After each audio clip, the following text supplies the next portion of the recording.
ఒక రాష్ట్ర సీఎం మీద దాడి చేయడం చాలా బాధాకరమని వైఎస్ఆర్సీపీ పశ్చిమ నియోజకవర్గ ఎమ్మెల్యే అభ్యర్థి షేక్ ఆసిఫ్ తెలిపారు.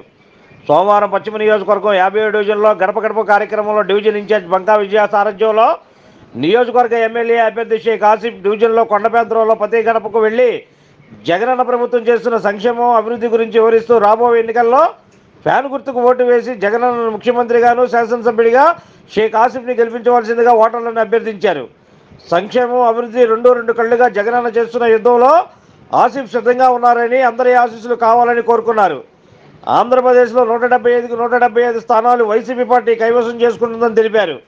పశ్చిమ నియోజకవర్గంలో హ్యాట్రిక్ దిశగా వైసీపీ జెండా ఎగరవేసి పశ్చిమ నియోజకవర్గాన్ని ముఖ్యమంత్రికి బహుమతిస్తారని ధీమా వ్యక్తం చేశారు.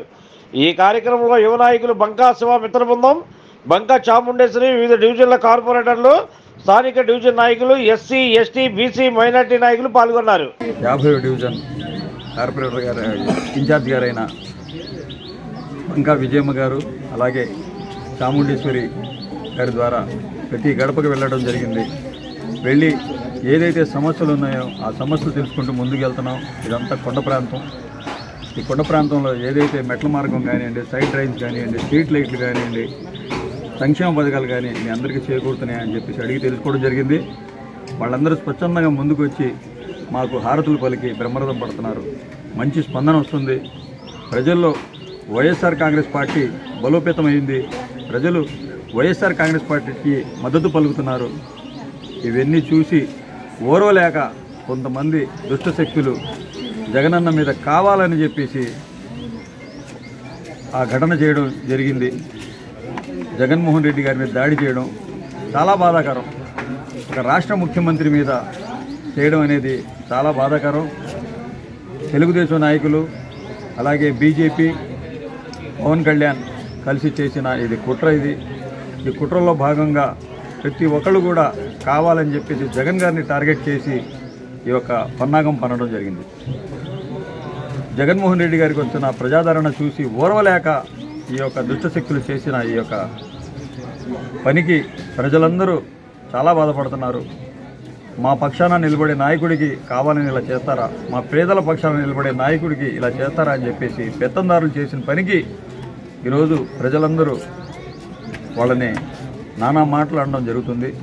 ఏది ఏమైనా కానీ మళ్ళీ జగన్మోహన్ రెడ్డి గారు త్వరగా కోలుకొని అలాగే ఆయన పక్కనే నిలబడి ఉన్న మాజీ మంత్రి వర్యులు వెల్లంపల్లి శ్రీనివాసరావు గారి కంటికి కూడా గాయమవడం జరిగింది. మరి ఆయన కూడా త్వరగా కోలుకొని మళ్ళీ ప్రజల మధ్యలోకి వచ్చి ప్రజల ఆదరాభిమానాలు, ప్రజల దీవెనలు పొందాలని చెప్పేసి అలాగే జగన్మోహన్ రెడ్డి గారు మళ్ళీ బస్సు యాత్ర మొదలుపెట్టి ప్రజా ఆశీస్సులు, దేవుడి దీవెనలు పొందాలని చెప్పేసి నేను మనసారా కోరుకుంటూ అలాగే ఏదైతే వైఎస్ఆర్ కాంగ్రెస్ పార్టీ ఉందో ఆ వైఎస్ఆర్ కాంగ్రెస్ పార్టీ మీద మొదటి నుంచే పవన్ కళ్యాణ్ కానీ చంద్రబాబు నాయుడు కానీ ఒకటే టార్గెట్ పెట్టుకొని మాట్లాడడం జరుగుతుంది. వీళ్ళు లాండ్ ఆర్డర్ని ఉల్లంఘిస్తూ సభలు పెట్టి జగన్మోహన్ రెడ్డి గారిని తిట్టడమే పనిగా ధ్యేయంగా పెట్టుకున్నారు. తండ్రి అంటాడు రాళ్ల దాడి చేయండి వైఎస్ఆర్సీపీ శ్రేణులు వస్తాయని చెప్తాడు. కొడుకు అంటాడు ఎర్ర బుక్ పెట్టుకున్నాను దాంట్లో రాసుకుంటాను, ఎవరెంత తిరగబడితే ఎన్ని కేసులైతే వాళ్ళకి అన్ని మంచి పదవులు ఇస్తానని చెప్పడం జరుగుతుంది. అలాగే పవన్ కళ్యాణ్ జగన్ నేను పాతాళానికి తొక్కేస్తా అని చెప్పి ఒక ముఖ్యమంత్రి అని కూడా లేకుండా నోటికి వచ్చినట్టు మాట్లాడి ప్రజలకి వీళ్ళు ఏం మెసేజ్ ఇద్దాం అనుకుంటున్నారు. వీళ్ళు రౌడీల్లాగా మాట్లాడుతూ రౌడీల్లాగా ప్రవర్తిస్తూ అసలు ప్రజలకి మేమేం చేస్తాం, ప్రజలకి మేము ఎలా చేయాలని చెప్పి ఆలోచన విధానం ఉండాలి. కానీ ప్రజాక్షేత్రంలో తేల్చుకోవాలి వాళ్ళకి దమ్ముంటే. అంతేగాని జగనన్న మీద దాడి చేయడం అనేది చాలా దారుణం. దీనికి ఈ రాష్ట్ర ప్రజలు కూడా ఒప్పుకోరు. అలాగే వైఎస్ఆర్ శ్రేణులు ఎవరైతే ఉన్నారో వైఎస్ఆర్సీపీ నాయకులు కానీ కార్యకర్తలు కానీ అభిమానులు కానీ జగనన్న జోలికి వస్తే ఎవరిని వదిలిపెట్టి తెలియదని చెప్పేసి ఈ మీడియా ద్వారా నేను హెచ్చరిస్తున్నాను. తప్పకుండా మళ్ళీ జగనన్నే ముఖ్యమంత్రి అవ్వడం ఖాయం.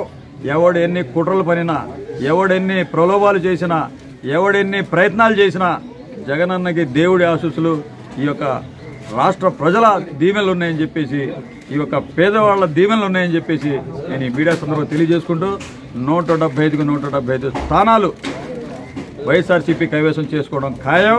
వీళ్ళ తాటాకుల చప్పుళ్ళకి ఎవడు భయపడేది లేదు. తప్పకుండా ప్రజల్లోకి వెళ్తాం, ప్రజా సంక్షేమం వివరిస్తాం. ఏదైతే మేము చేసామో మంచి పనులు, ఆ మంచి పనులు వివరించి ఓటు అడుగుతాం. ఆ ఓటు అడిగే దమ్ము ధైర్యం లేకే ఇవాళ కావాలని చెప్పి ఇలాంటి కుట్రలు పన్నుతున్నారని చెప్పేసి మీడియా సందర్భంగా తెలియజేసుకుంటూ, భారీ మెజార్టీతో గెలిచి జగనన్న కానుకగా ఇస్తాను. టూరిస్టులు వస్తుంటారు, వెళ్ళిపోతుంటారు.